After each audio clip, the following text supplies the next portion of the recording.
dipersembahkan oleh Pemirsa, kembali lagi dalam dialog 4 pilar MPR RI. Kembali kita lanjutkan lagi dialog kita, Pak Budiman.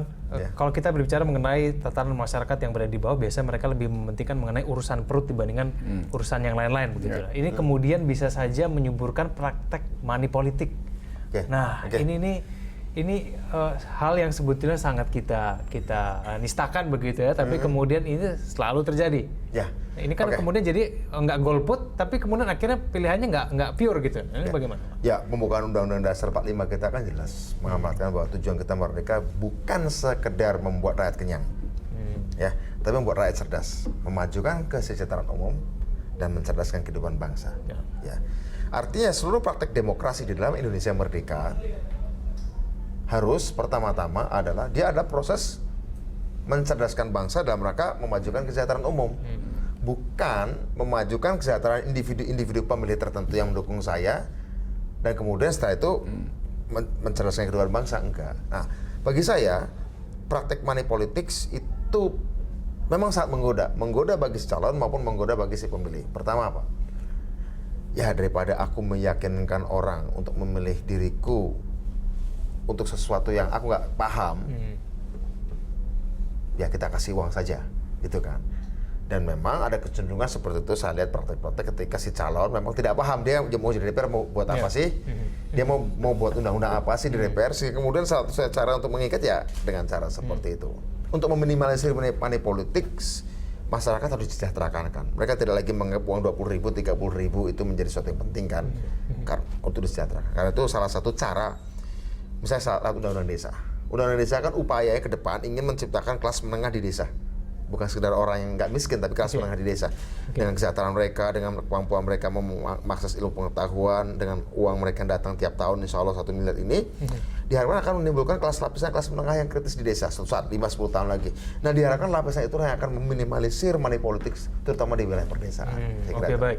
Kalau dari Pak Yu itu seperti apa? Mungkin tidak hanya bicara money politics ya. Kemudian ini yang lebih konkret lagi, kemudian selain memerangi money politics, kita buat suara mereka pure begitu untuk calonnya, tapi kemudian golput itu betul-betul bisa dikurangi begitu Pak, betul-betul pemilih sesuai dengan hati nuraninya. Ya memang Mas Egan ya dari kerja-kerja politik kami lah, baik kerja politik bernegara di MPR maupun kerja politik sebagai wakil rakyat, dari perspektif saya Pak, sebetulnya kalau kita melihat visi dan misi di pembukaan Undang-Undang Dasar, termasuk kita lihat alinea terakhir, mewujudkan keadilan sosial bagi seluruh rakyat Indonesia kan, dan ideologi bangsa kita Pancasila harus ada di berbagai pasal-pasal undang-undang dasar dan undang-undang.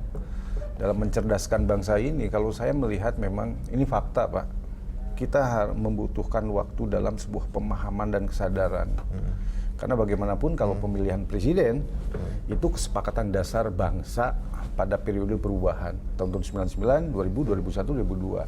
Tapi kalau pemilihan kepala daerah ini sebetulnya implementasi daripada tugas konstitusional DPR. Karena di MPR di dalam pasal 18 ayat 4 kan gubernur, bupati, wali kota dipilih secara demokratis. Demokratis bisa dipilih langsung, bisa melalui DPRD. Nah, sejauh mana sekarang implementasi daripada pola musyawarah mufakat ini melalui bilik suara? Apakah yang akhirnya tadi dikatakan Mas Budiman ini bisa nggak membedakan antara ini money politik, ini kos politik? Ini semua kembali kepada pencerdasan bangsa, pendidikan, pemahaman, nilai-nilai moral ya. Ini semua ada di sini. Baik. Ini kalau kita bicara partisipasi publik terhadap politik ini biasanya musiman Pak.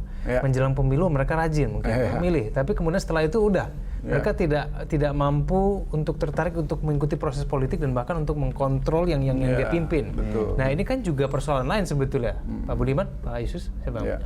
Ya, saya sih pada akhirnya Mas Egan ya, pada akhirnya forum-forum MPR seperti dialog interaksional ini yang akhirnya bisa terpublik, saya kira saya sih hanya ingin memberikan sebuah saran kepada masyarakat. Mari kita pahami demokrasi ini berdasarkan nilai-nilai Pancasila. Jadi kalau bahasa Bung Karno ini, kita kalaupun demokrasi harus demokrasi Pancasila. Apakah ada wadah lain yang masyarakat bisa gunakan selain partai politik untuk kemudian menyampaikan partisipasi mereka, Pak? Kalau misalnya mereka mungkin nggak percaya sama parpol, ada jalan lain nggak? Atau seperti apa? Bisa lewat ormas, bisa LSM, dan di desa sekarang ada namanya musyawarah desa. Musyawarah desa itu keterwakilan kelompok-kelompok golongan-golongan masyarakat di desa, dan itu nggak lewat partai politik. Seperti misalnya gapoktan di satu desa tertentu, milih satu orang wakil petani di musyawarah desanya. Kelompok-kelompok perempuan, organisasi perempuan di desa A misalnya, kemudian milih satu orang wakil perempuan untuk duduk dalam musyawarah desa A mewakili perempuan. Dan itu mereka bicara budgeting, bicara pembangunan segala macam. Bisa. Tapi itu sama efektifnya dengan parpol. Bisa. Tapi saya tambahin nih, Mas Budiman. Ya. Setelah mereka berinteraksi di berbagai organisasi, lintas profesi, gapoktan desa dan lain-lain, konstitusi memberikan mandat amanah terhadap partai politik. Ya, itu juga di luar. Yang bisa melahirkan pemimpin sebagai wakil rakyat di DPR, DPRD provinsi, kabupaten. Ya. Itulah realitas yang ada. Dan itu demokrasi. Dan sebetulnya gini, Mas, sebelum ada perubahan, tidak ada partai politik eksplisit di dalam Undang-Undang Dasar. Nggak ada. Sekarang eksplisit. Partai politik ada di dalam pasal Undang-Undang Dasar. Makanya mari rakyat positive thinking pada partai. Partai politik itu sebuah institusi yang harus dibangun bersama. Itu cara rakyat berkuasa. Itu. Iya, betul. Partai adalah organisasi orang biasa. Dia bukan organisasi orang-orang luar biasa. Dia organisasi rakyat biasa. Jadi jangan, maaf kalau pakai istilah, jangan ludahi piring tempat kamu makan. Nah, itu. Iya, betul. Kalau kita melecehkan partai politik itu sama dengan kita meludahi piring tempat kita makan. Betul. Sebelum kita menutup dialog kita, masing-masing akan saya minta tanggapan closing statement. Pertanyaan saya kemudian, bagaimana cara yang paling efektif untuk membuat publik ini tidak meludah di piring Anda sendiri, tidak meludah di piring sendiri ya, menganggap partai politik ini betul-betul berfungsi sesuai dengan amanahnya. Ini bagaimana, Pak Budiman dulu? Rekrutmen berdasarkan kualitas politik. Karena merekrut anggota partai tidak sama dengan merekrut anggota klub voli. Tidak sama dengan, bahkan tidak sama juga dengan merekrut anggota serikat buruh. Nah, iya, betul. Tidak sama dengan merekrut anggota organisasi pemuda. Mereka semua ormas. Ketika orang masuk organisasi pemuda, masuk organisasi serikat buruh, tidak berpikir untuk berkuasa. Mereka berpikir untuk kebutuhan, tuntutan aspirasinya. Buruh upah, petani butuh tanah atau kredit, pemuda butuh kerjaan. Sangat parsial.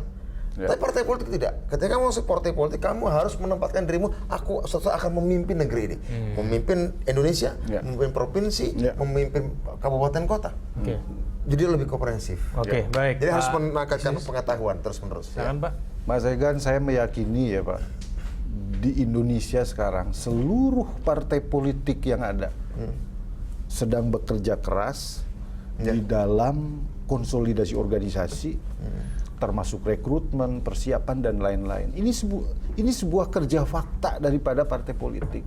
Namun mari sebetulnya persepsi-persepsi terhadap partai politik yang karena ada ulah orang per orang yang mengakibatkan institusional partai politik ini terganggu, ini jangan terlalu menjadikan sebuah seolah-olah satu bermasalah, semua bermasalah. Yang paling penting, Mas Egan, partai politik punya tugas konstitusi amanat konstitusi dalam Undang-Undang Dasar.